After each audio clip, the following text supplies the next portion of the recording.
Nearly half of Gen Z has had their mothers regularly talk to their bosses.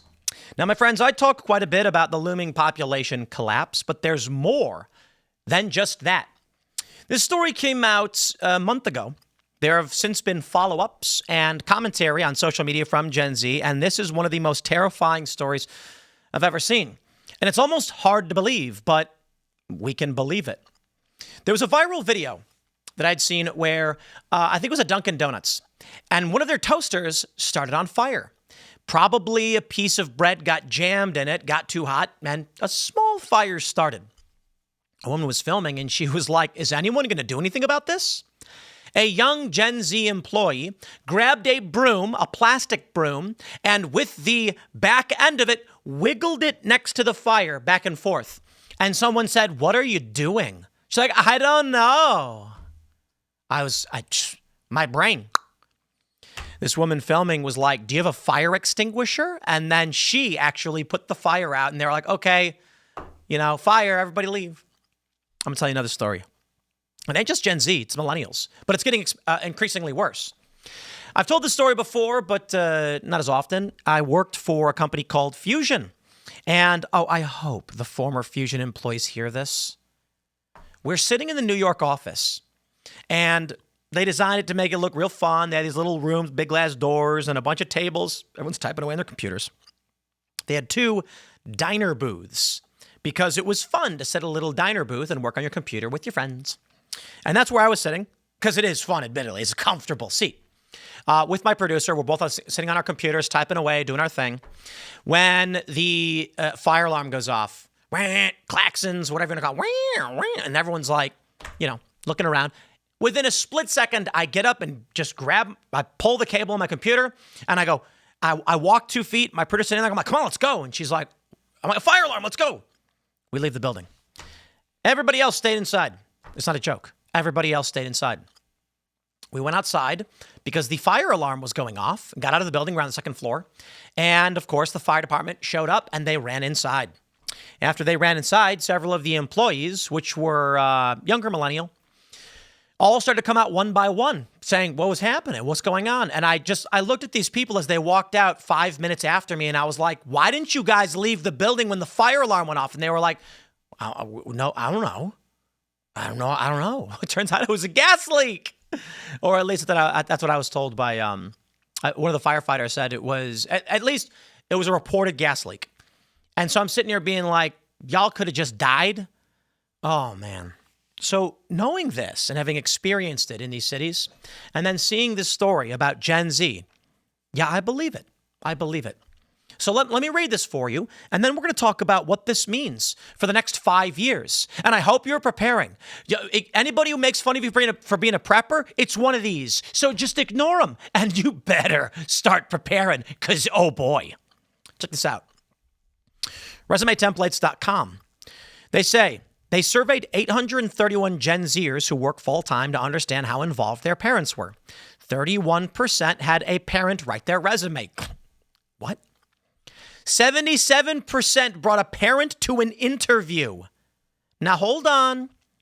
A lot of people immediately assume this means that they sat down with the boss and their mother was with them. It could mean, for many of these people, their parents drove them to the interview and then waited in the lobby or something. That's fine. Still kind of weird, but it's different. 53 had a parent speak with a hiring manager on their behalf. 45% regularly have a parent talk to their current manager. 73% have their parents help complete work assignments. 57% have brought a parent to their current workplace. 1 in 3 had their parents write their resume. Look at this. Additionally, 90% of Gen Zers had their parents help them find jobs. Half of Gen Zers had their parents speak with their hiring managers. Take a look at this. What Gen Z asked their parents to do while job hunting: find jobs to apply to, be a reference, submit applications. My parent is going to, let me tell you, if I was hiring someone and I was like, give us a couple references, then I don't do the reference thing anyway. But if it was like your mom, yeah, you're definitely not getting hired. It's just, that's the opposite of that's an anti-reference. We don't do that anyway, because references are meaningless. It's the stupidest thing in the world, references. Yeah, I'm going to hire you because you called your friend and said, hey, say good things about me. Oh, whatever, dude. We like to do a thing where we give people contracts for a couple jobs we don't do. And if it works, then there's staff positions available, kind of like how most newsrooms have done it forever. But there are jobs that we largely will just hire for. And you just cross your fingers, I guess. Do your best to suss these people out, right? Take a look at this from the Reddit. Gen Z. Gen Z parents are running their jobs, data says. Have you experienced or witnessed something similar? How do you feel about parental involvement in your career? Looks like we got a graph here. How often Gen Zers say their parents are involved in certain job responsibilities? All the time and often? Massive. Review performance reviews, almost half. That's crazy. Go to their workplace. Just about 37% help complete work assignments. About, what is that? Almost, I think it's 27%. Yeah, just shy of 30. So about 37% actually do the work for them. We're cooked. We are cooked, my friends. Let me lay it out for you. Let me show you one of these comments. These comments are funny. Someone said, LOL, what? I've never seen this. Wonder what it looks like if limited to 20-plus-year-olds. One person said, my friend works at a bank, and last week a Gen Z employee brought her mother with her into the office to talk to her boss about how her daughter has anxiety issues and can't do X, Y, and Z. My friend was shocked someone brought their parent in to discuss work. I'd fire them on the spot. In fact, the employee got in trouble because her mother doesn't have security clearance and isn't supposed to access employees, only areas with secret company info on people's screens. It's happening. It's kind of wild. That's exactly it. If someone came here with their parent and brought them in, that is a security breach. And I'd just be like, out, don't come back. Just goodbye. Let me tell you where we're at, my friends. And I'm worried. There's a restaurant in nearby here that we really liked, and it went out of business. I went to order from them, and we do big orders, and it was closed.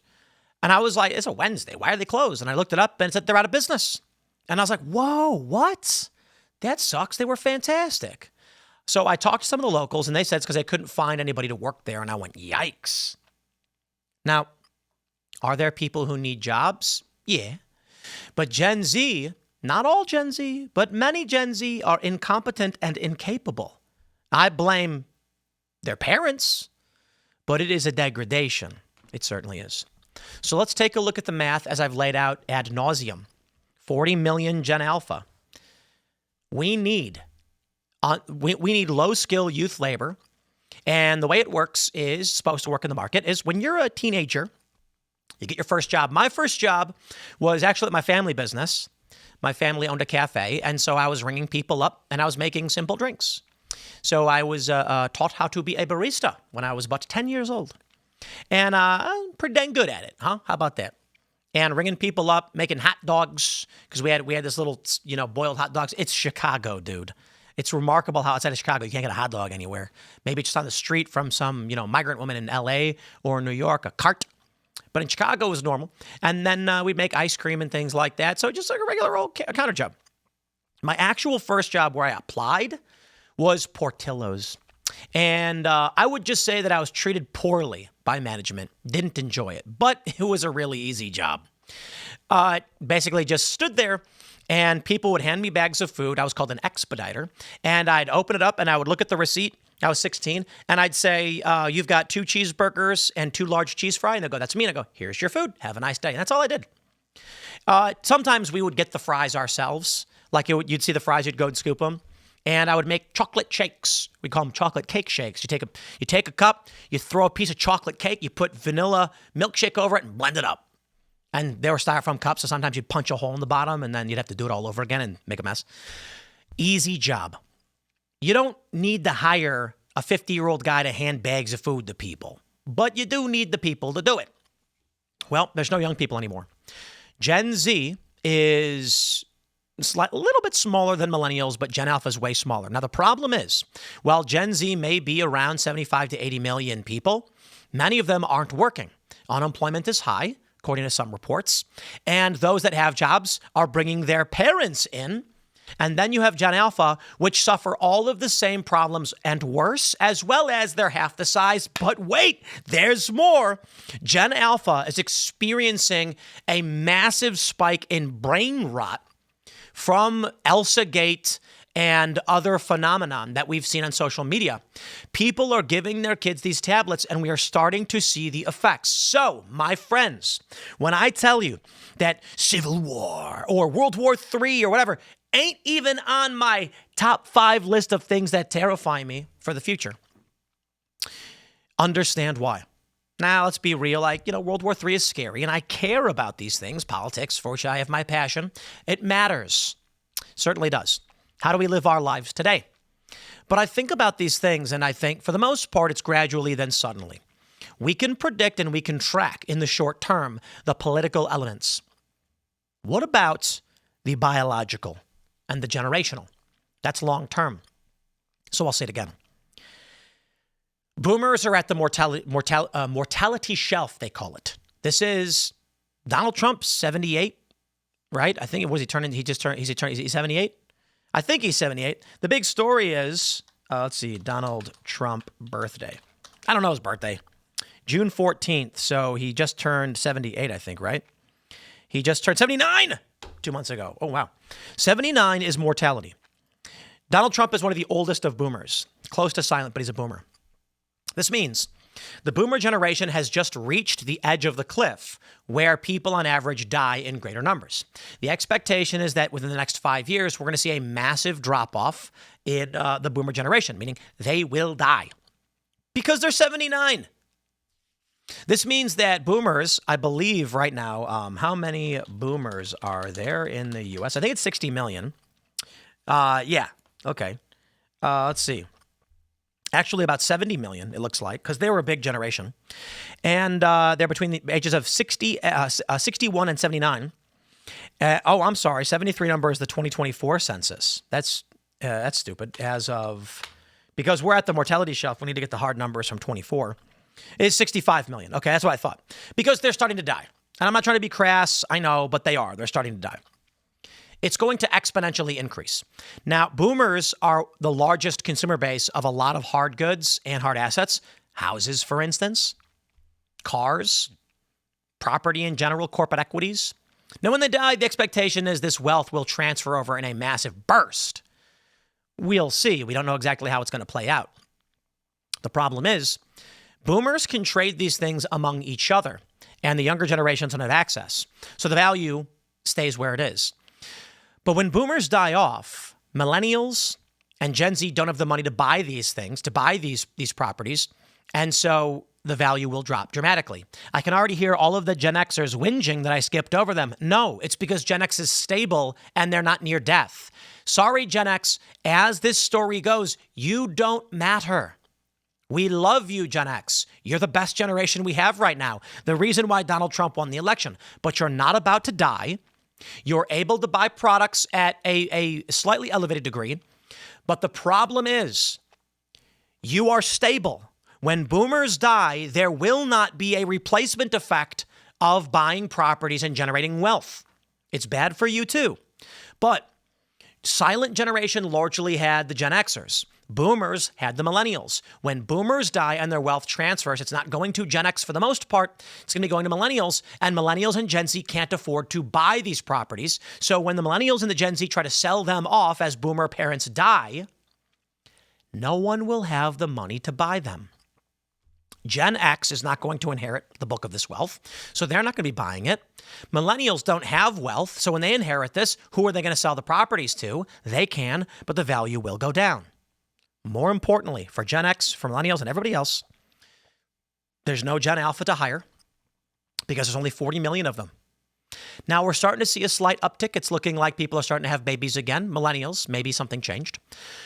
But that means we got a 20-year gap, 18, until we're going to start getting that low-skill labor back, plus automation, plus the skill collapse. So when you combine that Gen Z is incompetent, not all of them, but look at what we're seeing. What are you going to do? Gen Z was largely Gen X parents. And Gen X parents, hey, let's include you in this one. You raised your kids bad. Not all of you. Many of you are sitting there saying you did a good job, and you did.